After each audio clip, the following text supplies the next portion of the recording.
կռվում ենք իրանց հետ ինչ որ մի սահմանապակ տարածքում, ասենք Ղարաբաղի տարածքում, Նախճիվանի տարածքում, Սև լճի տարածքում, Ջերմուկի տարածքում, չհասկացա ինքը Ջերմուկին է խփում, դուք էլ գազամուղի խփեք, ճիշտ չենք մեզ պահում, դրա համար ենք պարտվում, ես ես վստահեցնում եմ, եթե այդ վախկոտ Քաչնազարը ինձ լսեր, 44 թվականին հելան դրանից 2 ամիս առաջ սաղ աշխարհով մեկ հայտարարին, ասին, երբ որ պատերազմ սկսի, մենք նավթամուղին ձեռ չենք տա։ Ես որ եկա իր մոտ, ասի, սպասի պատերազմի։ Ինչի պետք է սահմանափակվեինք Ղարաբաղի ուղղությամբ։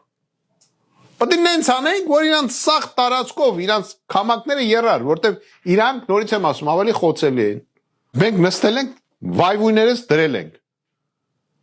Անենց կանչենք չոքացնենք դեմներս, որ մտքով էլ չանցնի Սյունիք մտնի։ Հələ Ղարաբաղն էլ հետ տա։